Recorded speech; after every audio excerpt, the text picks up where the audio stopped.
Hello friends, welcome to online study kingdom. दोस्तों, आज की इस वीडियो में जो घटना चक्र प्रीवियस ईयर क्वेश्चंस की जो सीरीज़ हम लोग चला रहे हैं, जिसमें कि आज का जो सिलेबस क्रमांक हम लोग कवर करेंगे वह है सिलेबस क्रमांक नंबर 14, जिसमें कि आप देखेंगे सिलेबस क्रमांक में दिया हुआ है कि ग्राफ की व्याख्या एवं विश्लेषण, और 2 ग्राफ दिए जाएंगे, ठीक है।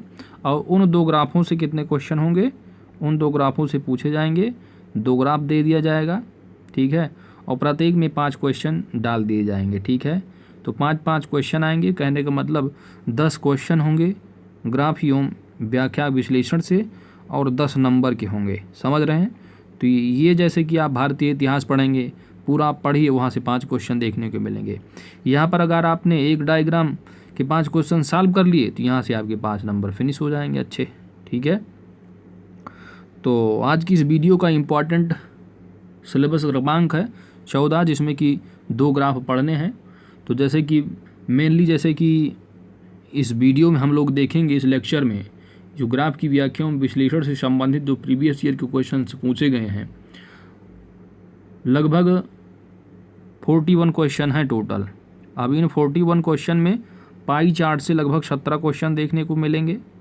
फिर आपका जो लाइन ग्राफ होता है, ठीक है, जैसे ये पाई चार्ट का भी क्वेश्चन मिलेगा आपको। तो लाइन ग्राफ जैसे कि इस तरह के, ठीक है, तो लाइन ग्राफ वाले जो क्वेश्चन होंगे आपके, वो मिलेंगे आपको लगभग 12 क्वेश्चन, और 12 ही क्वेश्चन लगभग मिलेंगे आपको बार डायग्राम से, ठीक है, बार डायग्राम से, ठीक है।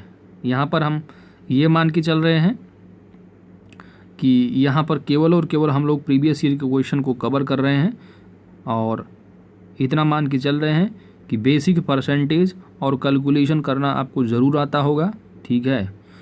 यहाँ पर केवल और केवल कैलकुलेशन का खेल है दोस्तों। परसेंटेज अगर आता है तो आप इसको सॉल्व बहुत आसानी से करेंगे। तो आइए हम लोग क्वेश्चन वाइज कवर करेंगे, और स्टार्ट करने से पहले रिक्वेस्ट है दोस्तों, अगर चैनल पर नए हैं तो चैनल को ज़रूर सब्सक्राइब कर दें, क्योंकि आपकी सब्सक्रिप्शन ही हमारी ताकत है। आइए स्टार्ट करते हैं। और पीडीएफ जो है जैसे कि अभी हम लोग कवर कर लेते हैं, और पीडीएफ वीडियो की डिस्क्रिप्शन में दे दी जाएगी। आप जो है डाउनलोड करके आप अपने मन से जो है उसको खुद सॉल्व कीजिएगा 41 क्वेश्चंस को, ठीक है। तो आइए देखते हैं हम लोग। तो दोस्तों, पहला क्वेश्चन जो दे रखा है वो पाई चार्ट से रिलेटेड क्वेश्चन है, ठीक है। और यहाँ पर मैं आपको पहले बता दे रहा हूँ, यहाँ पर केवल और केवल अगर आपको बेसिक कैलकुलेशन आती है तो आपको ये समझ में आने वाला है, ठीक है। परसेंटेज खासकर जोड़ गुणा घटाव भाग ये अगर आपको आ रहे हैं तो आपके लिए ये जो है, क्योंकि ये जो वीडियो है वो प्रीवियस ईयर क्वेश्चंस पर आधारित है, न कि यहाँ पर हम ग्राफ की व्याख्या विश्लेषण से संबंधित जो है टॉपिक को पढ़ा रहे हैं, ठीक है। यहाँ पर प्रीवियस ईयर के क्वेश्चन को ही मात्र हम लोग सॉल्व कर रहे हैं, तो ये चीज़ आपको ध्यान देनी है। मैं इतना मान के चल रहा हूँ कि आप लोगों को जो है वो जो इसके कॉन्सेप्ट हैं, पाई चार्ट के हो या बार डायग्राम के हो, इन सब को जो है वो आप सभी को आता है। तो यहाँ पर हम प्रीवियस ईयर के क्वेश्चंस को सॉल्व कर रहे हैं। तो दोस्तों आइए, बहुत आसान होंगे, ठीक है, क्वेश्चंस को लगाने, बस आपको कैलकुलेशन आनी चाहिए। पहला क्वेश्चन दिया रखा है कि नीचे दिया गया पाई आरेख एक व्यक्ति द्वारा विभिन्न वित्तीय लिखतों के लिए किए गए निवेश को दर्शाता है। आरेख का अध्ययन करें और नीचे दिए गए प्रश्न का उत्तर दें। इन्वेस्टमेंट आप देख सकते हैं, जो निवेश किया गया है म्यूचुअल फंड का जो हिस्सा है, यह पूरा जो इन्वेस्टमेंट का अकाउंट समझ लीजिए आप इसमें, ठीक है। तो इसमें जो हमने हिस्सा डाला है 15% म्यूचुअल फंड लगाया है, और 15% शेयर का है। पीपीएफ हमने 20% डाला इसमें। सावधि जमा हमने 31%, बांड 4%, और सरकारी क्षेत्र से रिलेटेड ये है कितना इन्वेस्ट किया है हमने, 15%। क्वेश्चन पूछा गया है, यदि बांड में निवेश की गई राशि, बांड का देख रहे हैं आप कितना प्रतिशत है, यहाँ पर 4%, और यह जो है बराबर कितना है, कहा गया है कि निवेश की गई राशि का अमाउंट कितना है, 8,000 रुपये, समझ रहे हैं, 8,000। तो शेयर की निवेश की गई राशि का अमाउंट कितना हो, ठीक है। यहाँ पर पूछा गया है कि शेयर जो 15% इन्वेस्ट किया गया है, इस इन्वेस्टमेंट में उसकी वैल्यू कितनी है, ठीक है। वैल्यू यहाँ पर निकालना है 15% की। तो देखिए 4% बराबर कितना दे रखा है, 4% बराबर है वैल्यू 8,000 के, ठीक है। तो 100% जो वैल्यू होगी वह कितनी होगी, अगर हम देखिए यहाँ पर मान के चल रहे हैं, बेसिक कैलकुलेशन आपको आती है, 8,000 को डिवाइड कर देंगे हम 4% से, तो हमारी 100% की वैल्यू आ जाएगी या नहीं, बिल्कुल आ जाएगी। तो वैल्यू कितनी हो जाएगी, 4 दूनी 8 यानी 2 लाख आएगा, ठीक है। कितना अमाउंट आएगा, 2 लाख। अगर 2 लाख को आप 4% निकालेंगे तो 8,000 आएगा, ठीक है। तो कितना हुआ, 2 लाख टोटल इन्वेस्टमेंट, यानी जो यहाँ पर हमने पैसा लगाया है ना, इसमें 2 लाख इन्वेस्ट किया है टोटल। अब इस 2 लाख इन्वेस्ट जो हमने किया है, इसमें पूछा जा रहा है कि 15% इसमें शेयर का हिस्सा है, समझ रहे हैं, शेयर के नाते इसमें शेयर के हिसाब से इन्वेस्ट किया है 15%। तो अगर हमने 15% वैल्यू निकाल लिया 2 लाख का, तो क्या हमारा शेयर में निवेश की गई राशि का अमाउंट आ जाएगा, बिल्कुल आ जाएगा। तो अगर आप 2 लाख का, ठीक है, यहाँ पर 2 लाख का कितना 15%, 2 लाख का 15% निकालेंगे तो कितना आएगा, 15 दूना 30,000 अमाउंट आ जाएगा, यानी इसका आंसर हो जाएगा ऑप्शन ए, ठीक है। इस तरह हम लोग यहाँ पर सॉल्व करेंगे। तो ये रहा बेसिक। बाकी अगर आपने कैलकुलेशन सीखी है तो ये तो आप देखते ही आप बता दिए होंगे कि इसका आंसर क्या होगा, ठीक है। तो आइए चलते हैं नेक्स्ट क्वेश्चन की ओर दोस्तों। क्वेश्चन नंबर है आपका नेक्स्ट, और वो भी पाई चार्ट से ही रिलेटेड है, ठीक है। क्वेश्चन नंबर दूसरा है आपके सामने। पाई चार्ट कंपनी यक्स के लिए लेखांकन वर्ष में किए गए खर्चों के विभाजन को दर्शाता है। यह जो पाई चार्ट है वह पूरा का पूरा बता रहा है कि हमने जो खर्च किए गए हैं टोटल अमाउंट है, कि हमारा टैक्स में कितना गया है, ब्याज में हमने कितना खर्च किया, ब्याज देने में किराए कितने हमारे हुए, ठीक है। तो ये मिसलेनियस 20% हैं, कच्चा माल में हमने 50% खर्च किए, ये सारी चीज़ें यहाँ पर बताई गई हैं। तो यदि कंपनी ने करों के रूप में 2 लाख रुपए का भुगतान किया है, अब करों के रूप में यानी ये जो 5% दे रखा है कर, ठीक है, 5% टैक्स का हिस्सा है इस पूरे खर्चे में, तो ये 5% जो बराबर है वो 2 लाख रुपए के, यहाँ पर यही तो कहा जा रहा है, ठीक है, 2 लाख के बराबर है। तो कंपनी का कच्चे माल के लिए किया गया खर्च कितना होगा, कच्चा माल यहाँ, यानी हमको 5% बराबर दे रखा है 2 लाख, तो 50% बराबर कितना होगा, ठीक है, 50% बराबर। यहाँ पर अगर आप बेसिक मैथ आपको आ रही है तो आप यही करेंगे कि दोनों तरफ हम लोग 10 से गुणा अगर कर दें, यानी 5% इधर दे रखा है, 100% निकालो फिर उसका आधा करो, बात तो वही होगी ना। आपको अगर बेसिक मैथ आ रही तो आप क्या करेंगे, 10 से इधर गुणा कर देंगे और 10 से इधर, कोई अंतर पड़ने वाला है नहीं। तो ये 2 लाख का हो जाएगा 20 लाख और इधर हो जाएगा 5% का 50%, तो 50% बराबर कितना आएगा, 20 लाख, समझ रहे हैं। तो इसका आंसर क्या हो जाएगा, ऑप्शन डी। इस तरह आप निकालिए, कुछ है थोड़ी ये, बस बिल्कुल समझदारी, थोड़ा कॉमन सेंस और थोड़ा कैलकुलेशन, बस आपको यही करना है पाई चार्ट में, ठीक है। आगे चलते हैं। बाकी आप इसको अपने मन से सॉल्व करना चाहते हैं तो कोई दिक्कत नहीं, PDF जो है हमने दोस्तों प्रोवाइड कर दिया है, वीडियो के डिस्क्रिप्शन में दे रखा है, गूगल ड्राइव का लिंक है, आप डाउनलोड कर लीजिए और इसको जितना बारी आप लगाना चाहे लगाइए, कोई दिक्कत नहीं है। क्वेश्चन नंबर तीसरा है दोस्त, ये है लाइन ग्राफ का, ठीक है, रेखा आरेख का क्वेश्चन है। इसमें कहा जा रहा है कि जनवरी से शुरू होने वाले महीनों से निर्मित कारों के संचयी उत्पादन को दर्शाता है।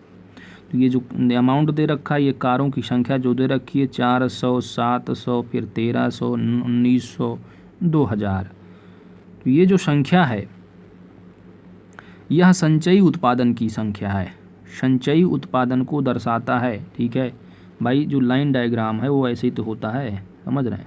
तो यही है, यहीं पर दर्शाया जा रहा है। तो 400 जनवरी, ठीक है, फरवरी में 700 उत्पादन नहीं हुआ निर्माण कार्य, ठीक है। 700 जो कारें हैं ये फरवरी तक हैं, क्यूमुलेटिव वैल्यू चल रही, ठीक है। यानी 400 इसमें ऑलरेडी एडेड हैं, 700। तो मान के चलिए कि जनवरी में 400 कारें उत्पादित हुई, फिर फरवरी में जो उत्पादित कारों की संख्या है वह आप कैसे निकालेंगे भाई, 400 जनवरी में थी और फरवरी तक 700 हो गई, तो बीच में जो कारों का उत्पादन हुआ है वह कितना हुआ है। तो कारों के उत्पादन संख्या आप कैसे निकालेंगे, इन दोनों के अंतर निकालेंगे, 700 माइनस 400, 300 आएगा। अब यहाँ पर मार्च में आप देखिए कि मार्च तक उत्पादित जो संचयी जो उत्पादन है वो 900 है। तो मार्च तक उत्पादित कारों की जो संख्या है निर्मित कारों की वह कितना है, 900 है। अब इन 900 में अब अगर पूछा जाता है कि मार्च में कितना उत्पादन किया गया है तो कैसे निकालोगे भाई, फरवरी तक उत्पादित कारों की संख्या 700 थी, फिर अब मार्च में 900, मार्च तक 900 हो जा रहा है, इसका मतलब 200 और बनी है। तो 200 जो नई कारों का उत्पादन हुआ है इस मार्च महीने में, तो कैसे निकालोगे, 900 माइनस 700 कितना आएगा, 200। समझ रहे हो। उसके बाद इसी तरह आप निकाल लोगे डिफरेंस किस महीने में कितना है, तो 9 4 13 यानी 400 का डिफरेंस आया यहाँ पर। तो इसका मतलब अप्रैल में जो निर्मित उत्पादित कारों की संख्या कितनी है, 400 है। इसी तरह आप मई में देखेंगे तो 1300 और 1900 का जो डिफरेंस आएगा कितना, 600 का, ठीक है। और इसी तरह जून में अगर देखेंगे तो 19 3 22 यानी 300 जो कारें उत्पादित हुई हैं वह जून में। पूछा क्या जा रहा है क्वेश्चन में, पूछा ये जा रहा है कि मार्च और जून के महीनों में कितनी कारों का निर्माण किया गया है। मार्च का कहाँ है, मार्च का ये है 200, समझ रहे हैं, क्योंकि जनवरी में कितना था 400, फिर 300 जो है फरवरी में उत्पादित कार्य हुई, फिर मार्च में कितना है 200, तो आपने 200 लिखा। और क्या पूछा जा रहा, और यानी प्लस जून के महीनों में, प्लस जून में कितना है 300, समझ रहे हैं, जून में कितना है 300, इसमें 300 ऐड कर दीजिए, तो टोटल कितना हो जाएगा कारों का निर्माण, 500। समझ रहे हैं। तो इस तरह आंसर निकाल लेंगे, बड़ा आसान है, केवल कैलकुलेशन है।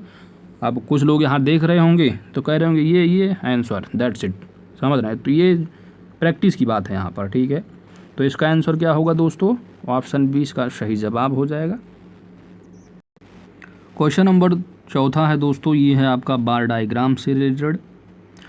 आयत चित्र ओबरों की अनुसार, ठीक है, जो ये जो दे रखा है आयत, ठीक है, बार डायग्राम।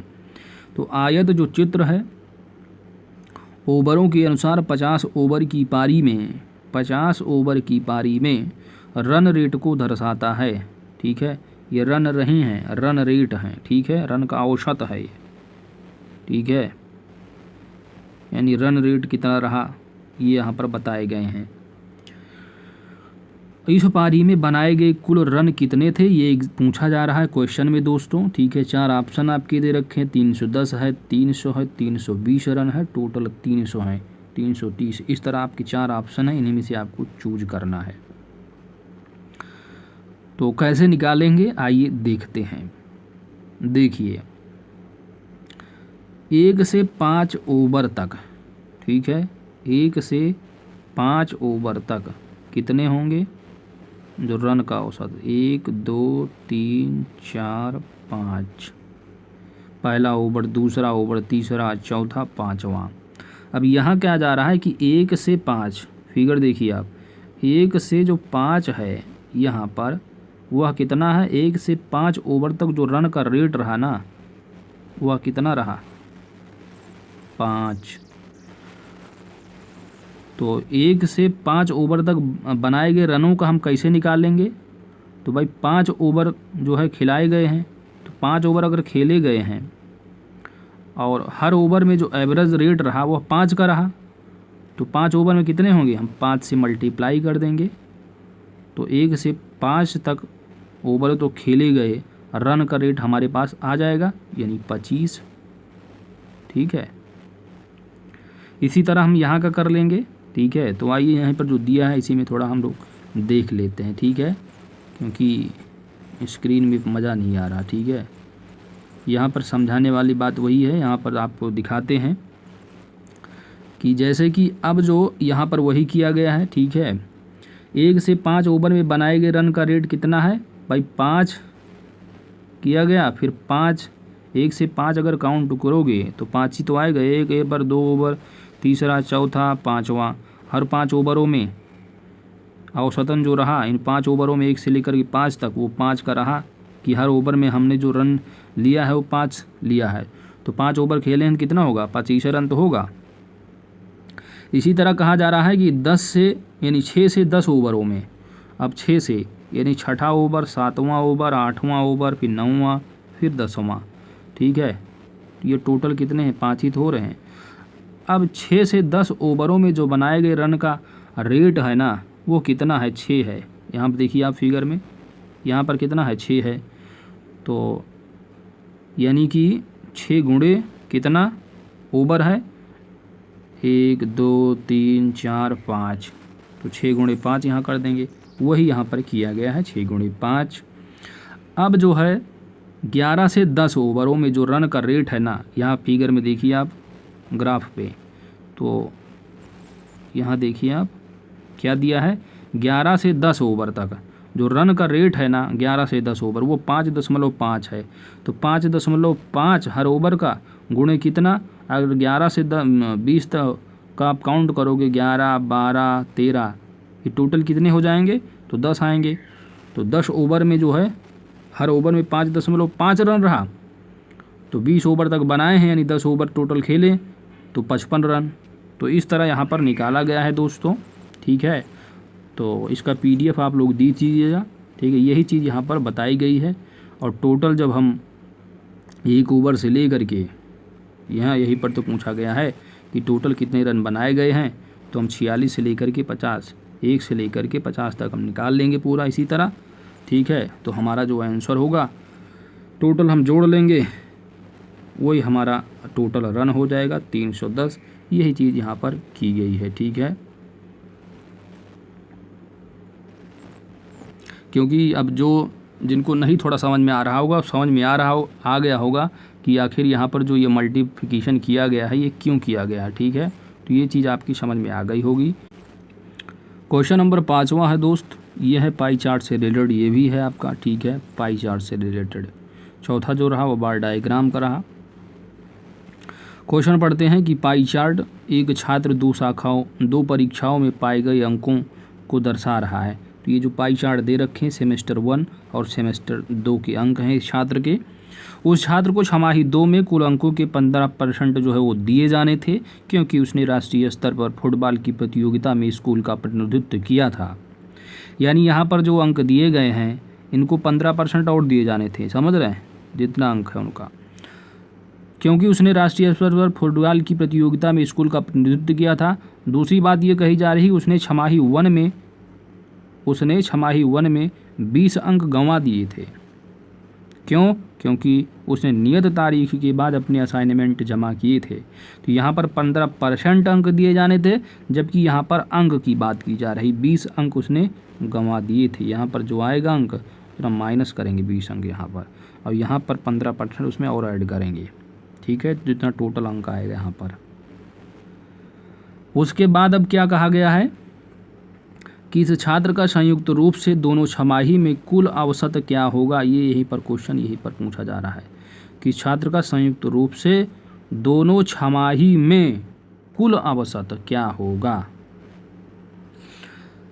फिर आ गया है कि इस छात्र ने छमाही 1 में विज्ञान में, ठीक है, यहाँ से हमारा क्वेश्चन जो है आंसर यहीं से हम निकालना शुरू करेंगे। छमाही 1 में कहा जा रहा है कि विज्ञान में 80 और छमाही 2 में कला में 100 अंक हासिल किए, यानी यह विज्ञान में जो है वो कितना, 80 अंक।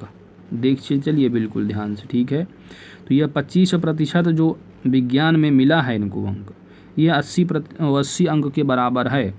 जबकि यहाँ पर कहा जा रहा है कि कला में, कला का कितना देख रहे हैं आप, 25%, ये 100 अंक के बराबर है, ठीक है। तो अब यहाँ पर हम लोग यहाँ पर 100% जो वैल्यू है ना वो निकाल लेंगे, ठीक है, तो यहाँ तक समझ में आ गया होगा। ठीक है, थोड़ा इसको मैं यहाँ आगे कर, चलिए यहाँ थोड़ा इसको हटाते हैं दोस्तों। ठीक है, ये समझ में आ गया यहाँ तक।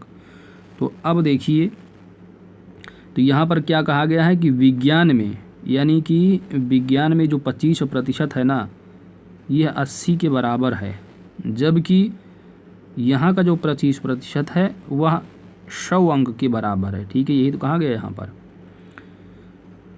तो यहाँ पर 100% की वैल्यू हम कैसे निकालेंगे, आइए निकालते हैं। देखिए 25% बराबर कितना है, 100 है। तो 100% निकालने के लिए क्या करेंगे, दोनों तरफ 4 से गुणा अगर कर दें, इधर भी 4 से कर दें मल्टीप्लाई, इधर भी 4 से, तो भाई इतना तो मैथमेटिक्स आ ही रही समझ में कि 100 इधर हो जाएगा और 400 इधर। तो 100% बराबर 400 अंक, कितना 400। इधर भी कितना है, 25% बराबर 80 है, तो 100% बराबर यानी 25 चौका 100, 100% बराबर 8 चौक 32, यानी कहने का मतलब 320। सेमेस्टर 1 में कहा गया है कि उसने जो है 20 अंक गंवा दिए थे, क्योंकि क्या कहा गया है, क्योंकि नियत तारीख के बाद उसने अपने असाइनमेंट जमा किए थे। तो सेमेस्टर 1 में अंक कितने आ रहे हैं, 320। अब यहाँ से 20 अंक इनको गंवाना है, तो कहने का मतलब टोटल अंक में से 20 माइनस करेंगे तो टोटल कितना आएगा, 300। और सेमेस्टर 2 में क्या कहा गया है कि 15% प्रदान किए जाने थे, समझ रहे हैं, तो ये 15% और इनको प्रदान किए जाने थे। तो 400 ये 100% के बराबर है, तो इसका 115% आप समझिए। ठीक है, या 400 का आप 15% निकालिए, फिर 400 में 15% आप जोड़िए, तो मतलब वही है ना कि 100% प्लस 15% बराबर 115% हुआ आपका 115%। तो यहाँ पर क्या करना है आपको, सेमेस्टर 1 का एग्जैक्ट जो अंक आएगा 320 माइनस 20। ठीक है, यहाँ पर क्या 400 का 115%, तो ये टोटल कितना हो जाएगा, 400 का 400, 15 चौको 60, यानी 460 आएगा। और यहाँ पर कितना हो जाएगा, 320 माइनस 20 बराबर 300। तो ये एग्जैक्ट अंक आ गया 300, इधर आ गया इनकी मार्कशीट का अंक 460। अब इसको हम औसत करेंगे। ठीक है, क्योंकि हमको निकालना है इस छात्र ने छमाही 1 में, इस छात्र का पूछा जा रहा है कि संयुक्त रूप से दोनों छमाही में, संयुक्त रूप से दोनों छमाही में औसत क्या होगा। तो ये 5 सब्जेक्ट में जो इनको अंक मिले हैं टोटल, वो मिले हैं 300। 5 से अगर हम डिवाइड करेंगे तो औसतन जो नंबर आएगा इनका मार्क्स वो आ जाएगा। तो यानी 300 सेमेस्टर 1 का डिवाइड बाई 5 सब्जेक्ट हैं, बराबर आ जाएगा आपका 5 छक 30, 60 मार्क इधर आएगा सेमेस्टर 1 में।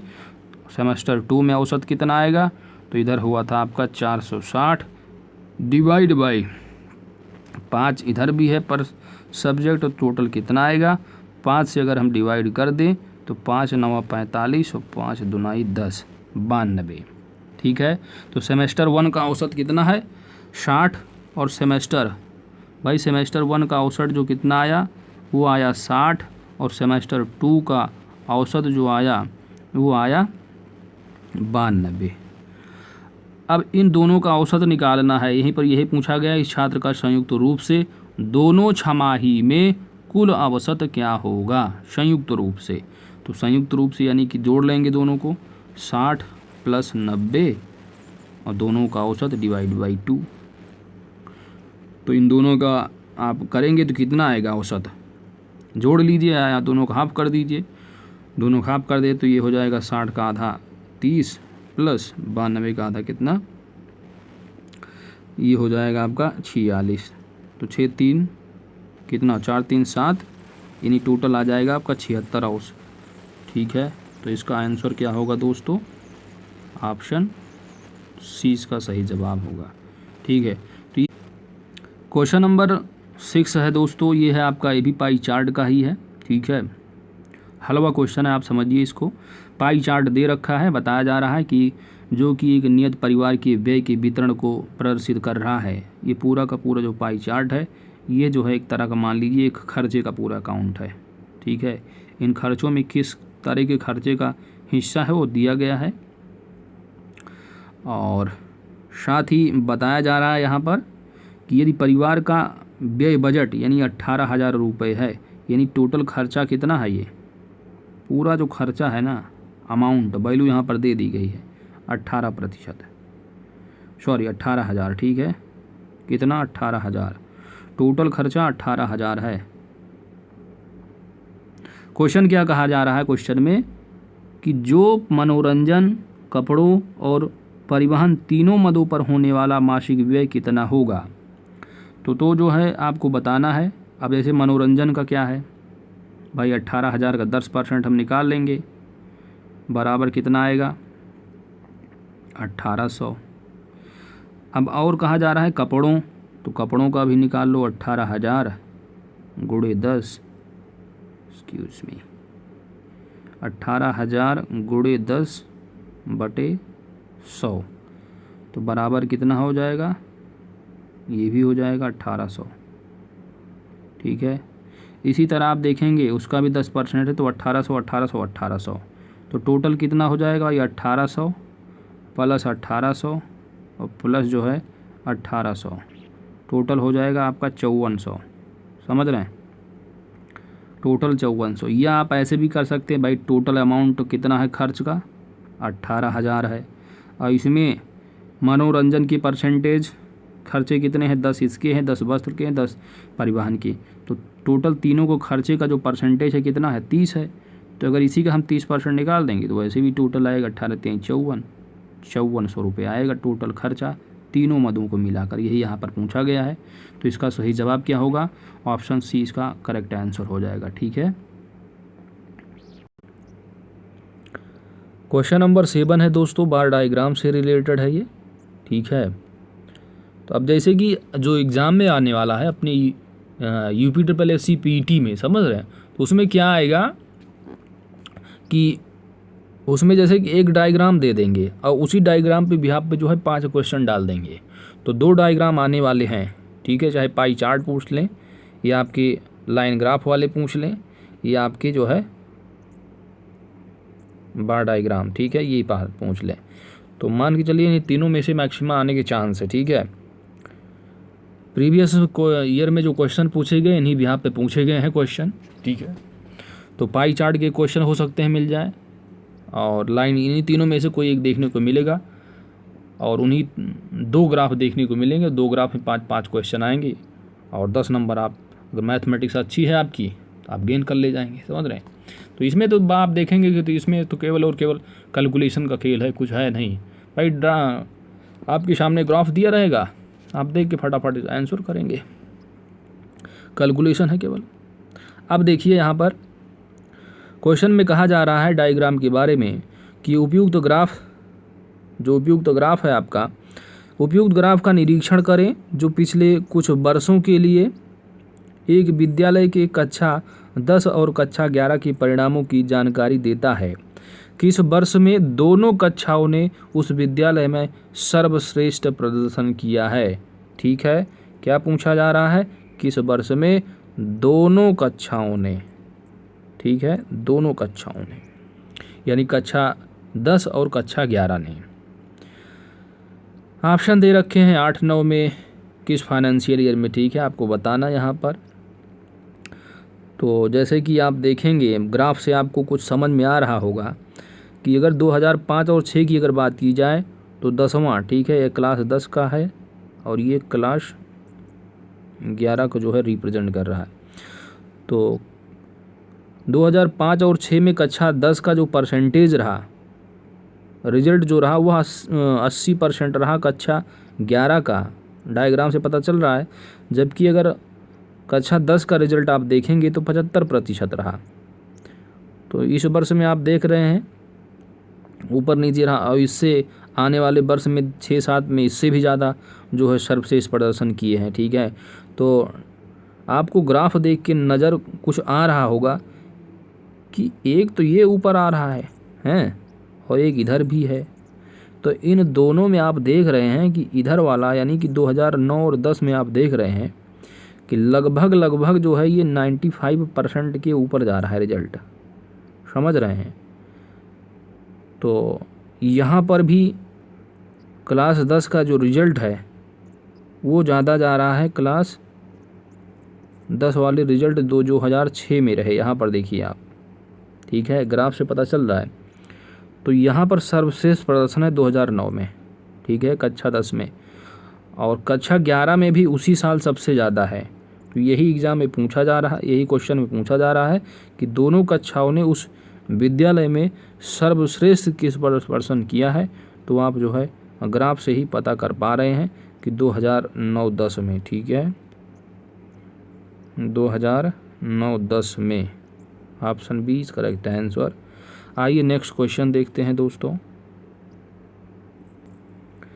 क्वेश्चन नंबर 8 है, बार डायग्राम से रिलेटेड ये भी है। देखिए इसमें क्वेश्चन में कहा जा रहा है कि वर्ष 2016 में भारत में 6 राज्यों द्वारा गन्ना का उत्पादन निम्नलिखित ग्राफ में दिया गया है। गन्ने का उत्पादन, ठीक है, तो जैसे कि आप देख सकते हैं वाई एक्सिस पे आप देखेंगे तो ये अमाउंट दे रखे हैं और ये एक्स एक्सिस पे ये स्टेटों के हैं, ठीक है। तो इसमें क्या है, पूछा क्वेश्चन में जा रहा है दोस्तों कि गन्ना उत्पादन में निम्नलिखित में से कौन सा राज्य 20% से भी कम योगदान देता है, ये पूछा जा रहा है क्वेश्चन में। अब तो गन्ने का उत्पादन जो है देख सकते हैं 6 राज्यों को जो गन्ने का उत्पादन है वो दिया गया है। कितना भाई, महाराष्ट्र का आप देखेंगे एमएच का महाराष्ट्र तो 15,000 है उत्पादन, जबकि एपी आंध्र प्रदेश का देखेंगे तो 12,500 है, ठीक है। वहीं पर अगर यूपी का देखेंगे उत्तर प्रदेश का गन्ने के उत्पादन में तो यहाँ पर देखेंगे 22,500 सबसे ज़्यादा हो रहा है यहाँ पर यूपी का। तमिलनाडु में आप देखेंगे तो 20,000, जबकि गुजरात का कितना है 10,000 है। वहीं पर MP that is Madhya Pradesh का देखेंगे तो ये है 15,500, ठीक है। ये उत्पादन है सभी स्टेट के। और यहाँ क्वेश्चन में पूछा गया है कौन सा राज्य 20% से भी कम योगदान देता है गन्ने के उत्पादन में। तो गन्ने का उत्पादन हमको निकालना है, तो भाई एवरेजन जो होगा अनुपात, वही अनुपात हमारा जो एवरेजन उत्पादन होगा वही तो उत्पादन होंगे हमारे राज्यों के। हमारे तो भारत है, मान लो यही इतने राज्य हैं जो उत्पादन कर रहे हैं गन्ने का, तो गन्ने का टोटल उत्पादन कितना है यहाँ पर हम निकालेंगे टोटल उत्पादन। तो 15,000 ये हो गया प्लस 12,500 ये टोटल हो गया 15 और 12,500 यानी 27,500 प्लस 22,500, तो 27,500 और 22,500 कितना हुआ 30-20 50,000 और 50 का इधर हो जाएगा 50-20 70,000 और 70-10 80,000 और 80,000 प्लस 15,500 यानी टोटल आप यहाँ करेंगे तो 95,500 उत्पादन होगा, ठीक है। ये उत्पादन है। और कहा जा रहा है कि कौन सा राज्य 20% से भी कम योगदान देता है। तो एवरेजन अगर आप निकालोगे, क्या निकालोगे एवरेजन, ठीक है। यहाँ पर कहा जा रहा है 20% से भी कम योगदान। तो अगर उत्पादन आपका इतना है तो इसका 20% कितना होगा निकालो, तो हम कर लेंगे गुणे 20/100, ठीक है, यानी 95,500 गुणे कितना 20% निकालना है तो 20/100 कर लेंगे, ठीक है। तो कितना आ जाएगा 955 दूना कितना होगा 55 दूना हो जाएगा 110 और 9 दूनी 18 यानी 1900 हो जाएगा 10 और एक शून्य और बढ़ा दो, यानी कहने का मतलब 19,100। तो 19,000 जब 100 हो रहा है 20%, तो यहाँ पर आपको देखना है कि मिनिमम जो 20% से भी कम है, 20% अमाउंट कितना आया 19,100 उत्पादन। इनसे जो है किन किन स्टेट के कम हैं आप देख सकते हैं कि महाराष्ट्र का भी कम है, ठीक है, तो महाराष्ट्र हो जाएगा। आंध्र प्रदेश का भी कम है 19,100 से, भाई 20,000 है तमिलनाडु के, इसको छोड़ देंगे आप। गुजरात का भी लेंगे इसका 10,000 है, और एमपी का भी ले लेंगे कितना है 15,500, तो 19,100 से सब कम ही कम हैं, समझ रहे हैं। तो ये 20% से भी कम योगदान देते हैं। कौन कौन से स्टेट हैं भाई? 20% योगदान के मतलब टोटल उत्पादन में कितना उत्पादन हो रहा है? 20% कितना होना चाहिए? 19,100। जबकि आप देखेंगे महाराष्ट्र कितना दे रहा है? 15,000 उत्पादन कर रहा है। और क्वेश्चन में यही पूछा जा रहा है कि कौन सा राज्य है जो 20% से भी कम योगदान देता है, यानी 19,100 से भी जो है कम उत्पादन किनका है, किन किन राज्यों का? तो आपने देखा महाराष्ट्र, तो महाराष्ट्र किस किस में आ रहा है? महाराष्ट्र जो है एक ही ऑप्शन में आ रहा है। तो अगर किसी ऑप्शन में मिल रहा, कोई ऑप्शन अगर आप चूज नहीं करें तो आप इसी को क्लिक कर दिए, आंसर सही हो जाएगा। ठीक है, बाकी आप देख सकते हैं कि आंध्र प्रदेश भी है इसमें, और कौन सा है? गुजरात, तो गुजरात भी आ जाएगा, और दोस्तों क्वेश्चन नंबर 9 आपके सामने है। ये भी लाइन ग्राफ का क्वेश्चन है, आप देख सकते हैं।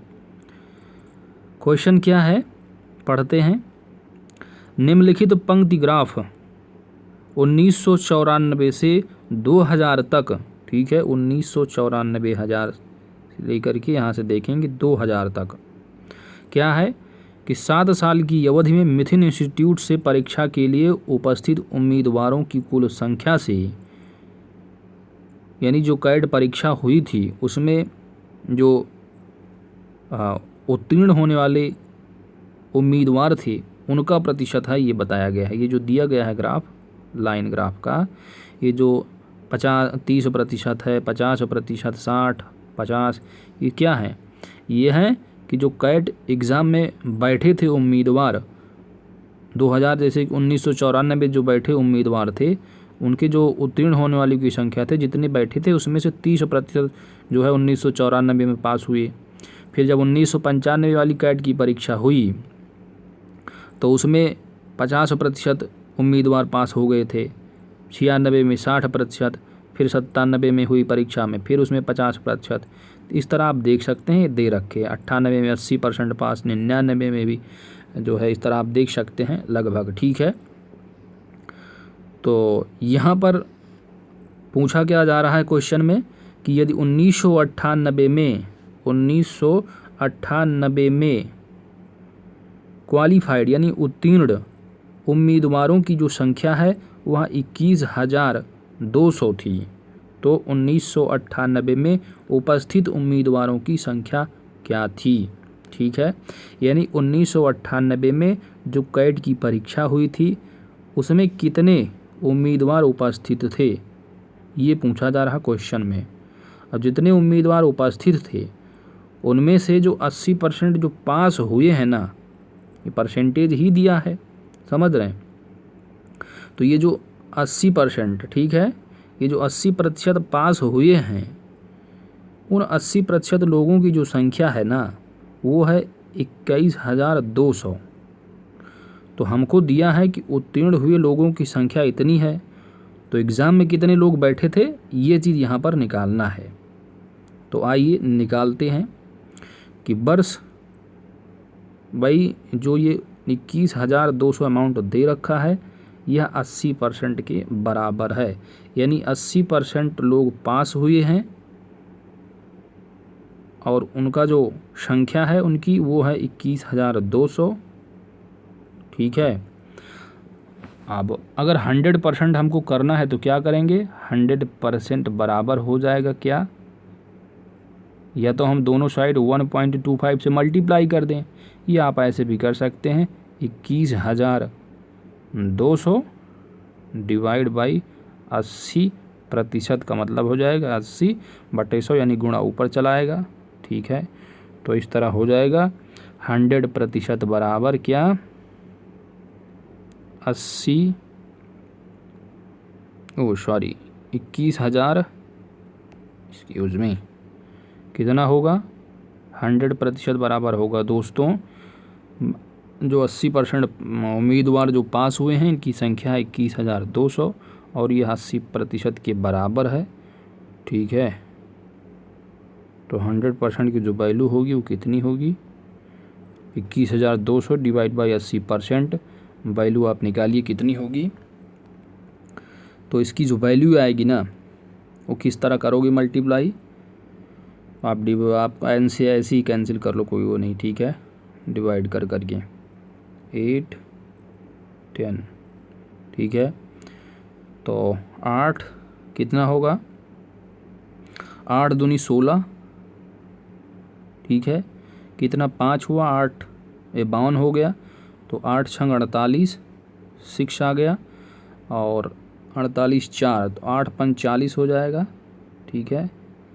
और 0 और 0, तो 26,500 आना चाहिए, ठीक है। यहाँ पर भी वही है, ठीक है, इन्होंने वैसे ही, चलो ठीक है। तो ये 26,500 इसका आंसर, इस तरह हम लोग निकालेंगे। अब आप यहाँ जैसे कि अब आपकी प्रैक्टिस होगी तो आप ये देखेंगे और फट से जो है आप, जब आपके सामने आएगा क्वेश्चन तो आप ऐसे कर देंगे, ये किया 21,200 डिवाइड बाई 80 × 100, बस आंसर हो गया। इस तरह एग्ज़ाम में आप कर देंगे वहाँ पर फट से। तो प्रैक्टिस आपकी ज़रूरी है, प्रैक्टिस करना, ठीक है। तो दोस्तों चलते हैं नेक्स्ट क्वेश्चन की ओर।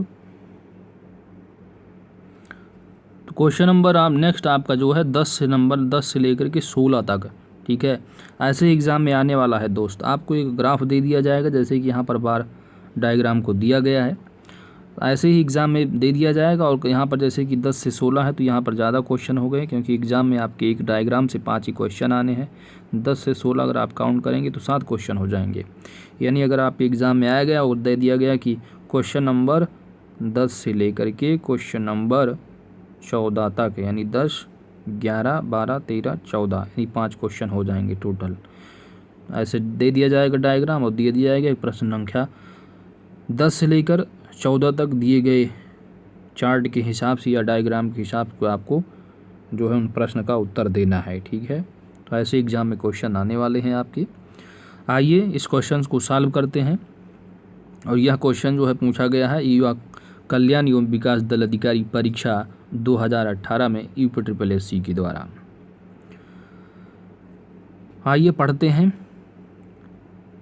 नीचे दिया गया चार्ट पिछले वर्षों में विभिन्न अनाजों के उत्पादन को 100 टन में प्रदर्शित करता है, ठीक है। ये जो अमाउंट इधर दिए हैं, ये 6 जैसे लिखा है, 8 लिखा है, 10, ठीक है। तो ये 100 है, 200 टन, 400 टन, 600 टन, 800 टन, ठीक है। इस तरह दी गई जानकारी का अध्ययन करें और निम्नलिखित प्रश्न का उत्तर दें, ठीक है।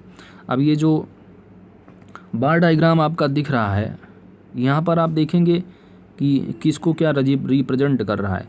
अब जैसे इसको बिल्कुल वाइट दिख रहा है आपका, तो ये है आपका चावल को रिप्रेजेंट कर रहा है, ठीक है। ज्वार को ये बिंदी वाला कर रहा है, और ब्लैक वाला जो है ये मक्का को, ठीक है। अब यहाँ पर दोस्तों पूछा जा रहा है क्वेश्चन में कि 2 विभिन्न वर्षों में कौन सी फसलों का उत्पादन एक समान मात्रा में हुआ। 2 विभिन्न वर्षों में किस फसल का उत्पादन एक समान मात्रा में हुआ है। अब 2004 में मान लीजिए आप देख रहे हैं, और 2004 में आप देखेंगे जो चावल का उत्पादन दिख रहा ना, ये यहाँ तक है, लगभग 8 से ऊपर चला गया और 10 के नीचे। यहाँ जो आप देखेंगे तो 2 का अंतर, 2 2 4 2 6, यानी 2 का अंतर है, तो आधा रहा। मान के चलिए यहाँ पर पूरा जो है वो 900 टन है किसका, चावल का उत्पादन। जबकि आप देखेंगे मक्के का ब्लैक वाला, तो मक्के का लगभग ये 300 टन के उत्पादन के आसपास दिख रहा है, जबकि जो ज्वार है ये 500 उत्पादन टन है 2004 का, ठीक है। इस तरह आप यहाँ पर भी देखेंगे, ठीक है। इस तरह यहाँ 2007 में, 2006 में यहाँ देखना है। क्वेश्चन पूछा जा रहा है कि 2 विभिन्न वर्षों में कौन सी फसलों का उत्पादन एक समान मात्रा में हुआ है।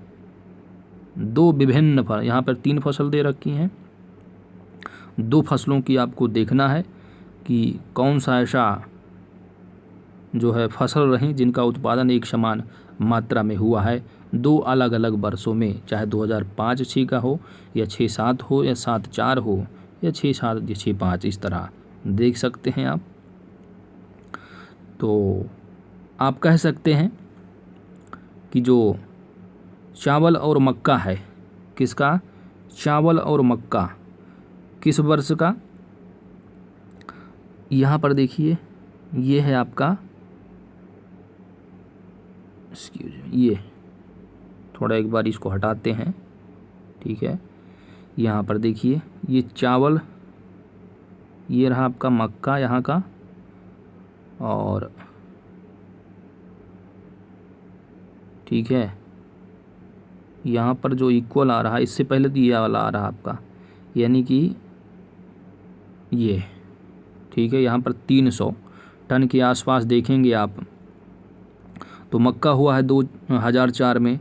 और वहीं पे एक अलग फसल है जिसका 2006 में आप देखेंगे तो ये है आपका चावल। तो चावल और मक्का जो है इसका जो उत्पादन है लगभग एक समान मात्रा में हुआ है, ठीक है, यानी 300 टन 2004 में चावल वो मक्का पैदा हुआ है और 2006 में जो है चावल भी कितना हुआ है 300 टन, ठीक है, ये 3 के आसपास आएगा और 100 को रिप्रेजेंट कर रहा है 100 टन को, तो 300 टन होगा इधर।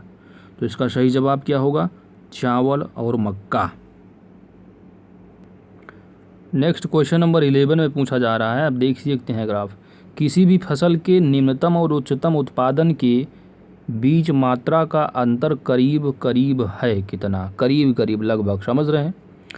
तो यहाँ पर जो है जैसे कि आप देख सकते हैं किसी भी फसल के निम्नतम और उच्चतम उत्पादन के बीच मात्रा का अंतर, ठीक है, तो आप ग्राफ देखिए, किसी भी फसल का न्यूनतम आप देख सकते हैं सबसे नीचे जो ग्राफ है वो किसका है, तो ये ब्लैक वाला 2006 का दिख रहा है, किसका है, ये मक्के का, ठीक है।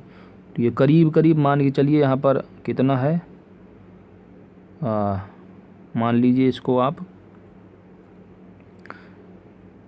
200 के नीचे ही है, ठीक, तो करीब करीब लगभग 100 मान लीजिए आप इसको, ठीक है।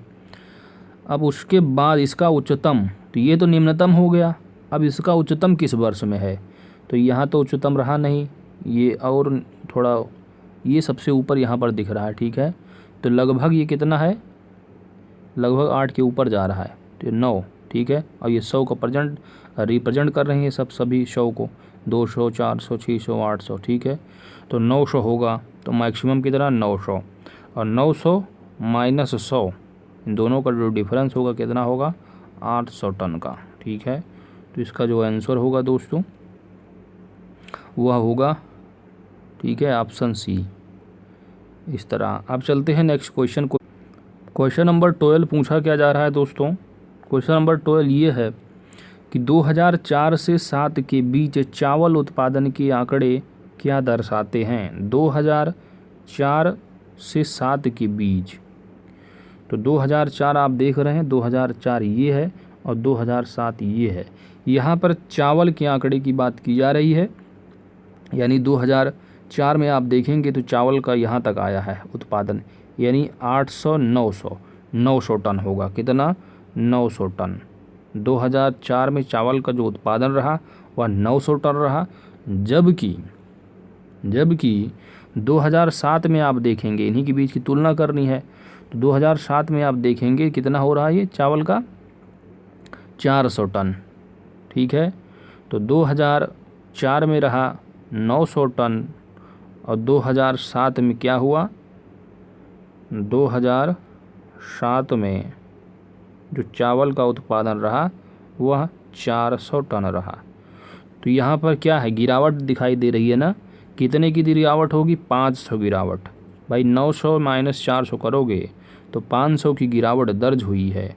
तो अगर 900 रहा पहले और 500 कम हो गया, तो ये जो 500 है ये 900 का कितना % है जो कम हुआ है, तो कैसे निकालोगे आप, भाई 500 कम हो रहा है ना, तो कैसे करोगे, देखो एक्सक्यूज़ मी, 900 से घटकर हो जा रहा है, 2004 में 900 उत्पादन रहा, 2004 में रहा 900 और 2007 में हो गया 400, तो घटा कितना, 500 घट गया ना, तो 500 जो घटा है या 900 में घटा है, तो कितना % घटा है, यही जो होगा गुणे 100 करेंगे, ये जो % आएगा यही जो है कमी को दर्शाएगा, समझ रहे हैं।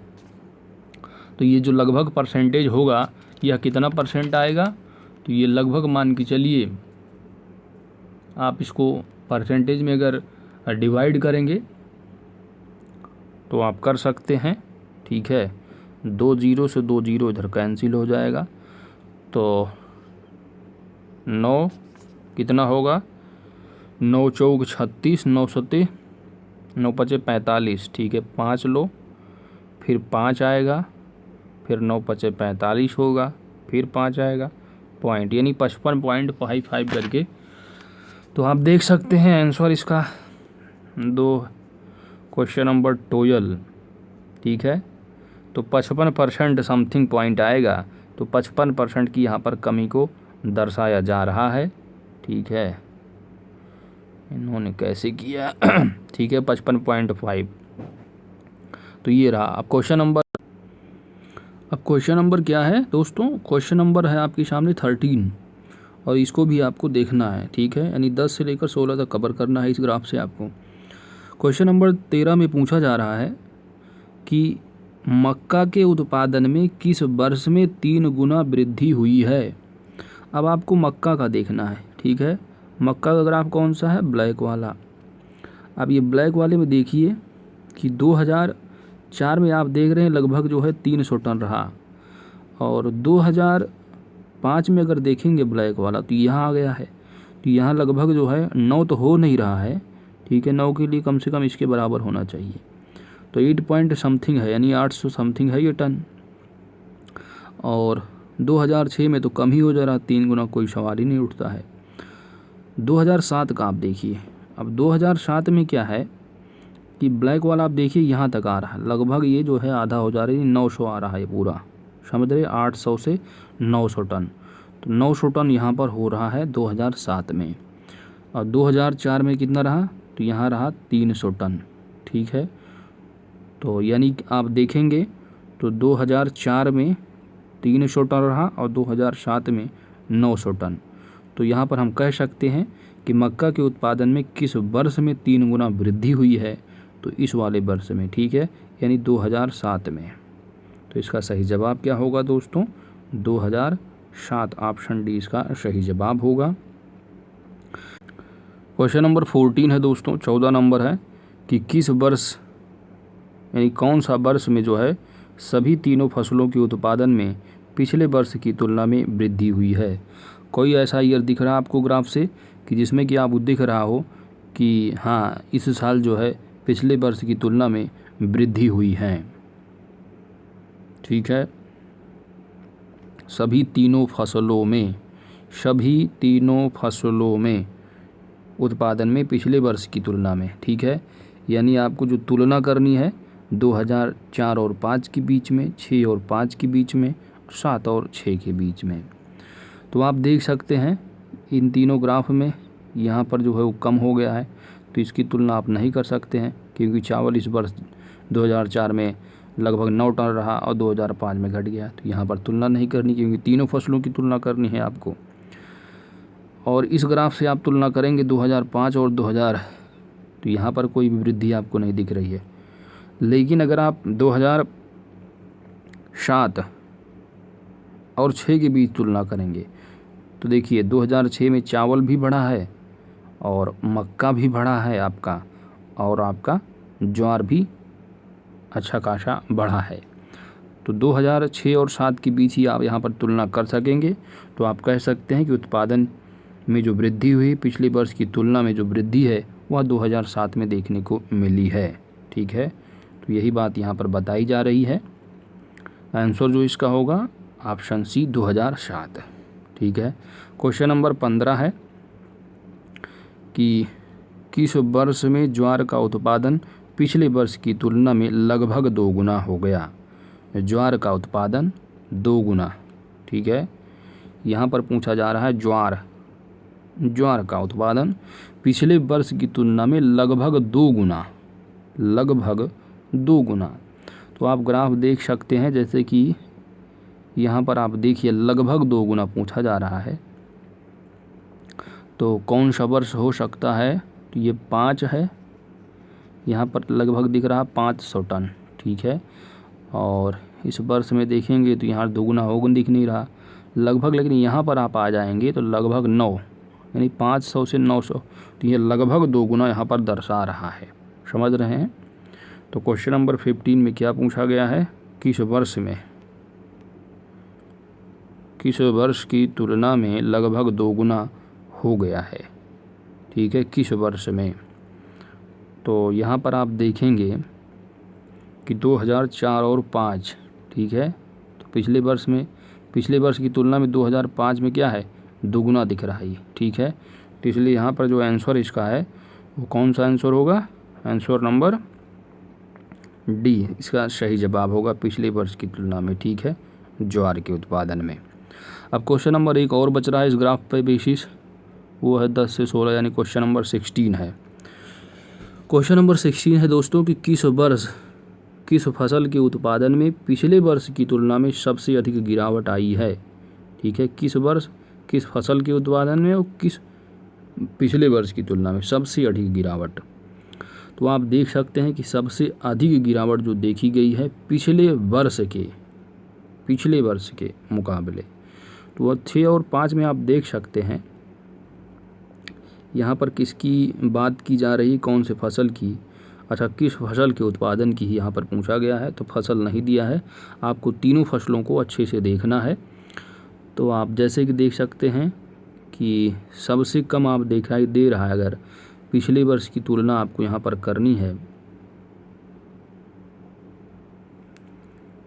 जैसे कि आप देखिए 2004 तो पिछले वर्ष की तुलना कर नहीं सकते, 2005 में अगर देखेंगे तो ये कितना है 2 पॉइंट समथिंग, मान के चलिए 3 तो है नहीं, ये 300 टन चावल वाला, जबकि ये है लगभग 9 टन है, ठीक है। तो ये 3 गुना मान के चलिए कम हुआ यहाँ पर। यहीं पर अगर आप देखेंगे पिछले वर्ष की तुलना में 2005 का, ठीक है, और मक्के का दिख रहा है यहाँ पर छोटा, तो 2005 और 2006 की अगर तुलना करेंगे तो ये जो है यहाँ पर सबसे कम दिख रहा है मक्के का, ठीक है। तो इसका आंसर जो होगा दोस्तों वो होगा 2006 में मक्के का, ठीक है। ग्राफ से यहाँ पर आपको तुलना करनी है, 2005 और 6 के बीच यहाँ पर तुलना की गई है, ठीक है। तो इसका सही जवाब क्या होगा, मक्के में, किस वर्ष 2006 में। तो इस तरह जो है PDF आपको दे दी जाएगी, आप जो है विस्तृत देख लेंगे अच्छे से, ठीक है, समझ में आ जाएगा। बिल्कुल ग्राफ का कुछ है नहीं, बिल्कुल कॉमन सेंस की बातें हैं, ठीक है।